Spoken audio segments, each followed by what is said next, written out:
secepat-cepatnya membentuk tim kajian untuk mencoba menganalisa dan kemudian membuat grand design penyelesaian masalah-masalah yang berkenaan dengan air.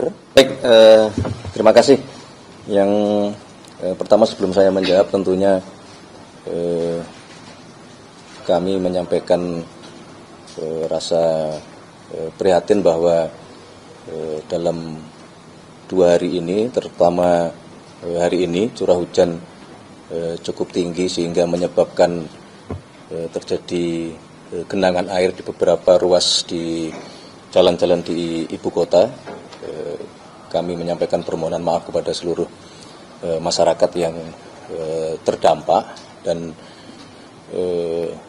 kami telah berkoordinasi dengan pihak-pihak terkait, ya, pemerintah Provinsi DKI, kemudian dengan BNPB, kemudian juga dengan BMKG untuk bagaimana memperkuat atau menambah operasi modifikasi cuaca yang dilaksanakan di wilayah Jabodetabek dengan harapan bisa mengurangi tingginya curah hujan yang memang ini memasuki puncak curah hujan sampai akhir bulan Januari berdasarkan laporan dan data dari BMKG. Berkenaan dengan pertanyaan apakah Bapak Presiden memonitor, perlu kami sampaikan bahwa dalam 2 hari ini beliau terus memonitor dan berkomunikasi dengan kami, jajaran di tanah air untuk yang sebagaimana tadi kami sampaikan itu juga atas petunjuk dan arahan dari Bapak Presiden gitu. Termasuk kemudian di dalam komunikasi itu Bapak Presiden memerintahkan kepada kami untuk secepat-cepatnya membentuk tim kajian untuk mencoba menganalisa dan kemudian membuat grand design penyelesaian masalah-masalah yang berkenaan dengan air, pengelolaan air terutama khususnya di Pulau Jawa, karena bagaimanapun kita sadari bahwa masalah ini adalah masalah yang rutin berulang setiap tahunnya. Tentunya kita sebagai bangsa harus berpikir untuk bagaimana bisa melakukan penanganan yang lebih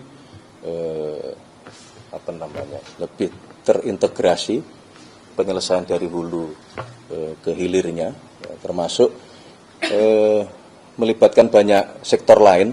Salah satunya adalah misalnya PT KAI, karena sesuai dengan laporan Dirut PT KAI ada dalam waktu 1 minggu terakhir ini ada 16 titik yang sekarang bertambah menjadi 17, 1 titik yang selama ini belum pernah terjadi itu, kemudian juga muncul genangan di jalur rel kereta api yang kemudian itu juga mengganggu perjalanan dan tentunya mengganggu pelayanan kereta api kepada masyarakat. Jadi perhatian Bapak Presiden untuk bagaimana kita bisa menyelesaikan itu dari hulu ke hilir, termasuk dengan tim otorita pengelola pantai utara Jawa atau yang selama ini lebih dikenal dengan yang sedang mempersiapkan untuk proyek Giant Seawall.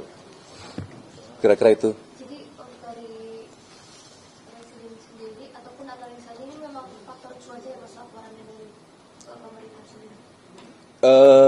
Tentunya itu hanya salah satu ya. Jadi faktor cuaca, tingginya curah hujan di bulan basah akhir Januari ini memang cukup tinggi. Tetapi kita tentu menyadari bahwa ini tidak sekedar faktor cuaca, ya. Ini bagaimana perubahan tata ruang juga di situ berpengaruh, bagaimana pendangkalan aliran daerah aliran sungai itu juga berpengaruh, termasuk data mengatakan bahwa wilayah Jabodetabek ini dulunya memiliki kurang lebih 1.000 situ atau danau atau telaga yang itu menjadi reservoir daerah tangkapan air. Nah, menurut data terakhir hari ini kurang lebih hanya tinggal tersisa 200 situ yang ini tentunya menjadi perhatian kita bersama-sama, yang oleh karenanya tadi Bapak Presiden menghendaki untuk tim ini bekerja dengan cepat. Dimintalah Bappenas, kemudian Kemenko Infra, tentu nanti dengan PU, kemudian dengan ATR BPN, Kementerian Kehutanan, Kementerian Pertanian, Kemendagri, yang karena ini lintas provinsi, untuk secepatnya mencari dan menganalisa supaya ke depan dapat kita selesaikan secara menyeluruh begitu, baik dari hulu sampai ke hilirnya.